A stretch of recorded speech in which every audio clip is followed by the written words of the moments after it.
anggaran subsidi dan kompensasi BBM tahun 2022 telah meningkat 3 kali lipat dari 152,5 triliun menjadi 502,4 triliun rupiah.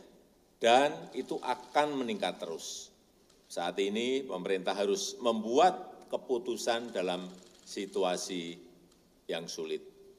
Ini adalah pilihan terakhir pemerintah, yaitu mengalihkan subsidi BBM. Galang rambut anarki, ingatlah tangisan pertamamu, ditandai BBM melambung tinggi. Maafkan kedua orang tuamu kalau BBM naik tinggi. Orang pintar tarik subsidi, anak kami kurang gizi. Galang rambut anarki,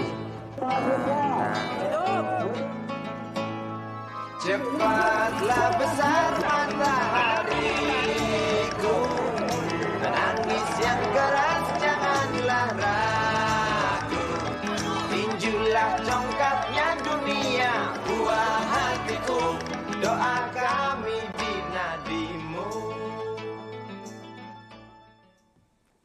Selamat malam, Anda menyaksikan Forum Christian, saya Christian Grich. Harga BBM subsidi jenis Pertalite dan solar sudah resmi naik.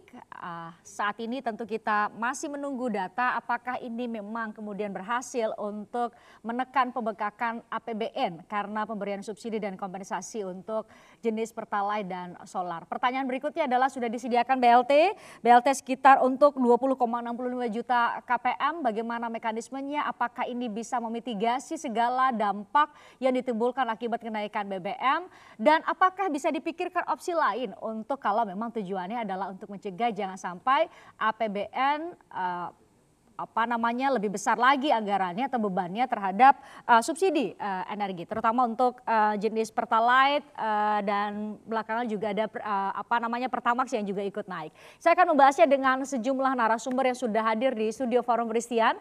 Saya perkenalkan dari paling ujung kanan terlebih dahulu, ada banyak hari ini ramai sekali.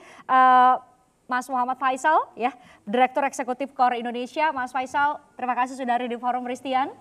Terima kasih. Selanjutnya ada Mbak Masyita Kristalin. Senang nih hari ini ada narasumber perempuan juga. Kita nggak janjian sama baju kita warna merah. Mbak Masyita adalah staf khusus Menteri Keuangan bidang kebijakan fiskal dan makroekonomi, betul ya? Betul. Terima kasih Mbak Syita sudah hadir. Kemudian ada Maman Abdurrahman, anggota fraksi Partai Golkar DPR RI, Komisi 7. Ya.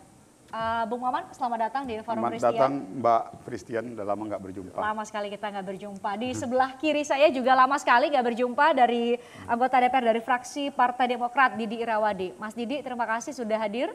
Sama-sama, selamat malam. Selamat malam. Kita nanti akan bicara banyak. Kemudian ada Pak Trubus Rahadiansyah, pengamat kebijakan publik. Pak Trubus juga terima kasih sudah hadir di Forum Christian. Sama ke Mbak Syita terlebih dahulu karena belakangan ada informasi dari kolega Anda. Saya coba untuk melihat data lebih lengkap ya. Kepala Badan Kebijakan Fiskal Kementerian Keuangan ya, kolega Anda Febri Kacaribu mengatakan bahwa menaikkan harga BBM tidak serta-merta kemudian meringankan beban APBN. Itu yang terjadi sehingga kemudian harus dibuka opsi lain. Malam ini kami mengambil khusus spesialisasi untuk membahas itu. Di opsi lain untuk mencegah jangan sampai kemudian APBN kita semakin berat bebannya. Itu yang terjadi? Jadi sebetulnya yang terjadi adalah kita tahu ya bahwa pada mulanya subsidi untuk tahun ini itu sekitar 152 triliun gitu kan. Kemudian terjadi pergolakan harga komoditas karena Rusia Ukraine, karena supply chain dan lain sebagainya. Sehingga subsidi itu di Perpres 98 perbaikan dari APBN itu naik 3,5 kali lipat kan ke 502 triliun gitu ya. Itu pada waktu itu. Begitu harga minyak naik di atas 100 asumsinya ya, dan juga pernah beberapa saat ya, Maka yang 502 triliun sudah diubah di Komisi 11 dengan Perpres 98 itu kalau dengan asumsi tertentu bisa mencapai 698 triliun, hampir 700 Presiden triliun. menyampaikan itu ya. Kemudian ya tentu dengan asumsi minyak 105 sekian, 100 sekian, tapi semuanya itu sudah pasti di bawah 502 triliun. Jadi kalau sekarang ada perubahan adjustment terhadap harga, pertanyaannya apakah masih ada subsidi? Masih, dan subsidinya masih lebih tinggi daripada 502 triliun yang ada di Perpres 98. Kenapa sebetulnya pemerintah melakukan ini? Karena gini Mbak Christian, kita sedang pemulihan ekonomi. Pemulihan ekonomi itu harus dijaga momentumnya. Oleh karena itu memang pemerintah dari awal, memang ideal subsidi itu adalah targeted subsidy. Jadi kita tahu kan sebagian besar 70 hingga 80% dinikmati oleh masyarakat mampu untuk subsidi. Justru ini. jadi salah sasaran katanya ya. Salah sasaran. Nah, tapi untuk bisa melakukan BLT atau direct transfer yang targeted kepada kuartil 40% terbawah, itu kita memerlukan adanya perubahan data, perbaikan sistem dan lain sebagainya yang pemerintah selalu dan sedang lakukan, akan tetapi tentu segala sesuatu membutuhkan waktu dan pandemi serta kenaikan harga komoditas itu terjadinya serta-merta. Jadi kita harus ada kebijakan yang bisa mengatasi pada saat ini. Nah, dengan itu, dengan harga yang sudah terlalu tinggi, asumsi subsidi yang lebih membengkak dari 502, bayangannya begini, kalau terjadi kenaikan subsidi total di atas 502 triliun, maka itu akan menjadi beban kepada APBN tahun depan. Padahal tahun depan kita juga pemulihan ekonomi, kita kembali ke 3%, kemudian kita juga banyak reformasi struktural yang juga sekarang sedang kita lakukan ya, yang juga memerlukan perhatian pemerintah. Oke, Mas Didi, ini untuk mengurangi beban APBN tadi sudah dijelaskan bagaimana kemudian kondisi perekonomian kita. Lagi-lagi hanya salah satunya adalah untuk menjaga momentum pemulihan ekonomi kita, Mas Didi. Ini Demokrat sikapnya justru menolak. Jadi begini ya, ini dari awal tentu kenaikan BBM ini sangat memberatkan rakyat, sangat memberatkan sekali ya. Terjadi inflasi, harga-harga kebutuhan pokok, kebutuhan sehari-hari ini udah mulai meroket. Bahkan sebelum BBM naik, inflasi pun harga kebutuhan pokok pun sudah mahal. Saya melihat begini ya, ini harusnya bagaimana pos-pos anggaran yang ada nih ditata ulang kembali dari awal ya. Tidak harus naikkan BBM. Pos anggaran lain. Pos anggaran lain yang nggak perlu. Jadi kocok ulang pagu anggaran di APBN. Ditata ulang lagi. Misalnya apa perlunya hari ini kita harus habiskan uang untuk proyek IKN. Ya, IKN ini besar sekali, jangan lupa. Awal-awal bisa diperkirakan 450 triliun ya. Tapi ini semangat sekali gitu loh. Saya dari awal yang kurang setuju ya, karena di dunia yang modern begini nggak harus pindah ibu kota negara kok. Ini boleh bicara IKN sedikit ya. Kalau kita lihat Amerika Serikat pernah nggak mindahkan Washington DC ke tengah-tengah, ke Kansas City, ke Nebraska, atau London di Inggris 1200 tahun. Di selatan nggak pernah dipindahkan, tapi negara-negara bagian di utara di mana-mana sejahtera. Bicara Cina, pernah nggak Beijing pindahin ke Wuhan atau Jadi menurut Anda itu bisa Jadi ya balik lagi untuk digunakan untuk karena ini subsidi. udah keputusan DPR, ya tunda dulu lah. Bisa tundanya 10 tahun, 20 tahun lagi. Bila perlu ya dibatalkan. Ini pendapat saya ya dibatalkan aja. Nggak perlu-perlu banget kok. Pindah ke ibu kota negara satu itu ya. Equal nggak tuh batalin perpindahan Ya, bukan itu aja, ibu ada kota yang negara lain. untuk subsidi lain? Ada juga yang lain, misalnya penyertaan modal negara pada BUMN yang selama ini merugikan. Itu juga kocok ulang Yang menurut jadi Anda? beban buat negara. Ya ini dulu lah, ditunda dulu ya. Ya, terus kereta cepat ini yang nyata-nyata depan mata kita. Apa perlu itu? Ya, dengan biaya yang tadinya katanya bukan dari APBN, tiba-tiba ambil dari APBN. Jadi pemerintah bagaimana ini kan? Selama ini bilang bukan dari APBN banyak ya. Tahu-tahu IKN akan ambil dari APBN juga sebagian. PMN udah pasti dari APBN. Lalu kereta cepat dan infrastruktur yang nggak tepat sasaran juga tentu harus ditata kembali. Jadi menurut hemat saya ini keputusan yang terlalu cepat dan sangat merugikan masyarakat. Jadi nggak heran kita lihat dari kemarin ya gejolak di mana-mana ya karena masyarakat susah. Bukan nggak ada yang mau turun ke jalan segala kalau bukan karena urusan perut mereka, urusan ya jadi mahal semua sekarang beli beras, beli susu, beli telur. Dampaknya apa nggak dipikirkan? Dan celakanya dalam situasi begini, tiba-tiba ada di Jakarta ini ada BBM yang murah pula kan. Yang mana Vivo, itu? pernah dengar ya? Merek lain. Diserbu Oke. oleh masyarakat. Kok Ya. bisa lebih murah? Jadi pertanyaan Oke. mungkin nanti Mas ya akan sampaikan Maman dari yang Komisi akan 7 ya. menjawab, ya, Komisi Nah 7. ini saya sedikit lagi ya. Jadi bisa nggak mungkin orang dagang ya bisnis. Vivo berdagang Dengan harga segitu. dengan harga gitu nggak untung. Ada nggak pedagang loh kok kita belum apa-apa udah 10.000. Oke, sebentar. Vivo merek itu ya, itu bisa lebih murah menurut Anda, Ya. mereka sudah untung. Kenapa Vivo bisa, kenapa negara nggak bisa? Kenapa negara nggak Menurut bisa? Anda? Oke, kita tanya ke Bung Maman. Kemana kehadiran negara buat rakyat ini di mana? Oke. Negara hadir nggak buat rakyat? Nah, itu pertanyaannya. Bung Maman, laporan dari kementerian terkait ya, terkait dengan harga itu seperti apa adanya ke Komisi 7? Gini, kalau terkait Vivo, saya pikir jangan ke saya. Silakan tanya kepada Manajemennya, perusahaan-perusahaan swasta, Vivo dan Pertamina. Kalau Tapi saya negara, akan jawab pada konteks saya sebagai orang Komisi 7 dan kebetulan saya orang yang paling tepat mungkin untuk menjawab masalah cerita ICP ini. Dan saya berani berdebat dengan semua orang karena positioning saya memimpin rapat itu. Saya menentukan ICP, kalau tadi Komisi 11 itu masalah kurs dan lain sebagainya. ICP, lifting, segala macam itu di komisi kami. Jadi saya bertanggung jawab kepada publik hari ini. Pertama begini, saya memulainya Mbak dari satu analogi cerita. Kita ini hidup sudah seperti berlari dalam sebuah velodrome. Di mana terus-terusan berputar antara saya dengan Mbak Firstian, terus berlari berputar sampai pada satu titik. Kita nggak tahu siapa yang dikejar, siapa yang mengejar. Ini situasi hari ini. Jadi karena kita kayak berlari dalam sebuah velodrome, saya, Mbak kita berlima ini lari terus berputar 100 putaran sampai akhirnya kita bingung. Yang ngejar Firstian itu gua atau Firstian ngejar gua gitu. Ini kondisi hari ini. ini Karena analogi apa? soal apa? Ini nanti dulu, saya memulai dari cerita ini. Kenapa? Karena saya teringat 20 tahun yang lalu, pada saat Demokrat berada di pemerintahan, Demokrat mengambil posisi untuk menaikkan harga BBM. Ditolak oleh PDIP. Sekarang, posisinya pada saat PDIP di pemerintahan, Sebagai partai pemerintah. mendukung kenaikan BBM, ditolak oleh Demokrat. Ya ini keadaannya kayak begitu. Kenapa saya bilang seperti ini? Karena kita tidak pernah konsisten pada definisi dan konsep subsidi itu apa. Apa menurut Anda? Sampai detik hari ini saya siap Mbak dengan segala konsekuensi. Saya nggak peduli orang mau bilang saya apa. Saya tegaskan sekali lagi tidak ada pencabutan subsidi untuk rakyat tidak mampu.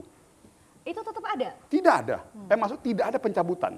Jadi kalau ada orang yang berani mengatakan bahwa ada pengurangan subsidi untuk masyarakat tidak mampu, saya berani di depan untuk berhadapan dengan mereka. Oke.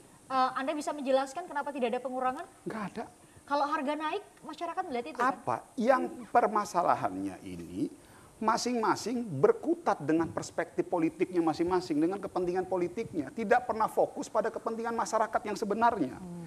Definisi subsidi itu adalah keberpihakan pemerintah untuk mendorong daya beli masyarakat yang tadinya tidak mampu menjadi mampu. Itu definisinya dulu. Oke. Kalau dulu dari 20 tahun yang lalu kita sudah setuju dengan definisi ini, kita nggak akan lagi mengulangi kesalahan yang seperti ini. Kalau sekarang yang terjadi menurut Anda bentuk kehadiran negara dalam? Yang jadi masalah, sekarang kita mau mulai meluruskan. Subsidi yang benar itu adalah bukan subsidi kepada barang. Yang terjadi hari ini di subsidi energi kita ini kan subsidi kepada barang. Artinya apa? Dampak dari metode subsidi kepada barang, akhirnya apa? Membuka ruang permainan kepada semua pihak. Akhirnya yang dikalahkan apa? Masyarakat yang seharusnya berhak menerima itu nggak mendapatkan. Nah, ini yang disebut tidak tepat sasaran itu menurut Anda. Jadi Oke. bagi saya, ini bukan masalah kita naikkan harga, kita setuju turunkan harga. Enggak. Kita ingin hari ini kita luruskan dulu bahwa subsidi itu untuk siapa sih? Subsidi itu ya untuk masyarakat yang tidak mampu. Nah, yang seharusnya kita subsidi itu bukan barangnya. Tapi masyarakat yang tidak mampu kita kasih uang supaya dia memiliki kemampuan daya beli. Jadi BLT BBM menurut Anda tepat? Iya. Seharusnya dari dulu seperti itu. Saya tidak mau terjebak menyalahkan Demokrat, yang dulu pemerintahan, menyalahkan PDIP. Karena dulu juga Golkar ada di pemerintahan. Sekarang Golkar juga ada di pemerintahan. Tapi yuk kita coba sama-sama luruskan definisinya.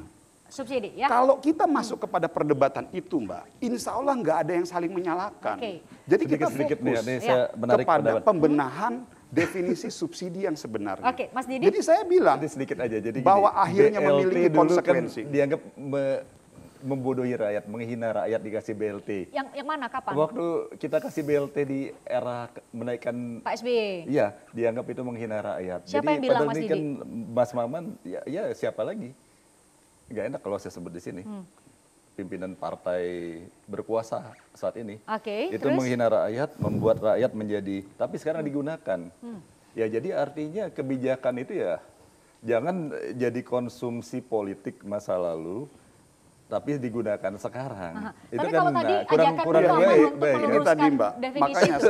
saya tidak ingin, saya coba menyudahi dulu nih perdebatan yang akhirnya tak berujung, yang akhir membuat kita terus berputar-putar seperti di lingkaran setan.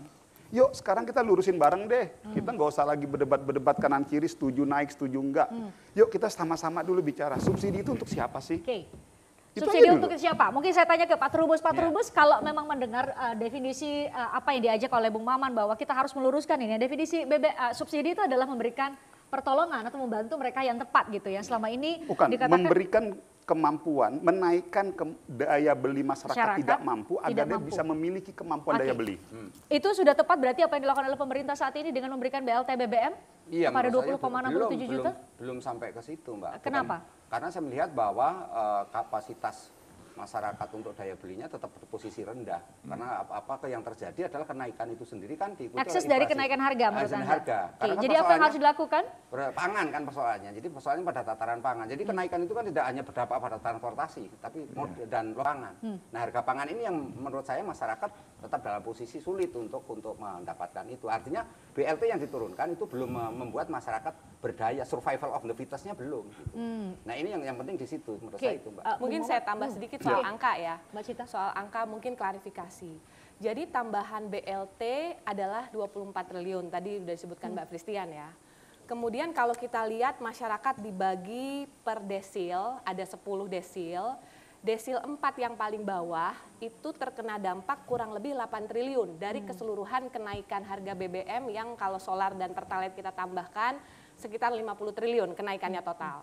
Tapi yang dirasakan oleh masyarakat golongan yang targeted tadi Bang Maman sampaikan, itu 8 triliun dikompensasi dengan BLT 24 triliun. Jadi kompensasinya lebih untuk masyarakat yang targeted. Bagaimana dengan masyarakat yang desil atas? Masyarakat yang desil atas memang seharusnya kan tidak menerima subsidi. Namun karena kemarin kita menggunakan jenis subsidi komoditas, jadi komoditas itu kalau kita konsumsi komoditasnya kita disubsidi. Jadi kita ini menikmati karena Pertamax, iya kita menikmati subsidi itu sifatnya regresif namanya Mbak Fristian. Jadi semakin ke atas semakin menikmati subsidi karena konsumsi BBM-nya semakin besar. Jadi kita mulai alihkan nih yang subsidi memang yang targeted kepada bottom 40%, golongan miskin rentan. Tadi volatile food yang disampaikan betul sekali Pak. Pak Trubus sampaikan. Sangat betul, itu makanya pemerintah berusaha menjaga supply chain bahan pangan, karena memang inflasi Indonesia tuh beberapa bulan terakhir disebabkan pangan. Ya, beberapa hal itu karena cabai dan bawang merah, itu bisa diproduksi di lokal, artinya kalau kita usaha produksinya naik, relatif terjaga. Lah itu ya. Beberapa barang memang seperti gandum, memang impor, itu memang tidak bisa kita kontrol 100%, kita akan terkena imbas dari harga global. Jadi pemerintah menyadari itu, berusaha mengontrol dari sisi itu juga untuk membantu masyarakat, dan BLT yang disampaikan lebih dari kenaikan BBM yang dirasakan oleh bottom 40. Bung Faisal. Saya tambahkan sedikit, artinya begini loh maksud saya Mbak, saya ingin yuk kalau kita memperdebatkan yang tadi disampaikan oleh Mbak, itu saya setuju. Artinya yuk kita bicara tentang apa sih yang bisa, apa yang bisa berimplikasi dengan adanya pemindahan alokasi subsidi. Ini kan sebetulnya pemindahan subsidi nih.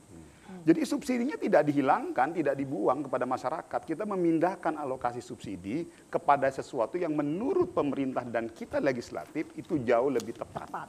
Nah, maksud saya, yuk kalaupun memang kita mau, kita berdebat kepada dampak-dampaknya ini bagaimana kepada masyarakat. Nah, mitigasinya seperti apa. Itu yang sebetulnya kami ingin.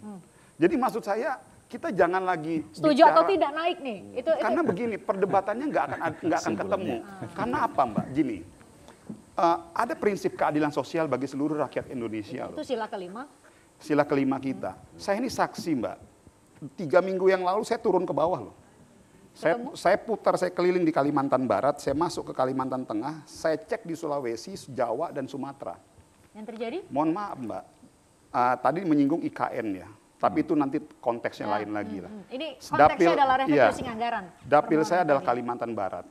Kita itu salah satu daerah yang kena dampak. Masyarakat di pedalaman tuh nggak merasakan Mbak. Makanya saya selalu bilang, orang-orang di Kalimantan, di pedalaman Sulawesi, Maluku itu lebih kaya daripada orang-orang di kota. Nggak merasakan apa nih? Nggak dapat dampak subsidi itu, harga yang katanya 5.000, yang Pertalite harganya 7.000, nggak ngerasakan mereka Mbak. Mereka di pedalaman itu tetap merasakan, harganya kurang lebih sekitar 12.000 sampai 15.000. Pertanyaannya, Bang Maman, pasti ada yang mengatakan kan, Bang Maman, kalau memang udah tahu dengan harga yang kemarin 5.000 aja di sana harganya tinggi, berarti kalau dinaikin kan makin tinggi. Iya, enggak. Logikanya Justru saya gitu. masih mengatakan bahwa, justru saya berani mengatakan, kalau harga itu dinaikkan, justru mereka akan turun mendapatkan tidak di bawah 12.000. Kenapa? Karena kita memotong mata rantai penghisap darah rakyat yang ada di bawah itu. Caranya? Yang dia memanfaatkan disparitas harga antara harga solar subsidi dengan harga solar industri dan harga Pertalite tersebut.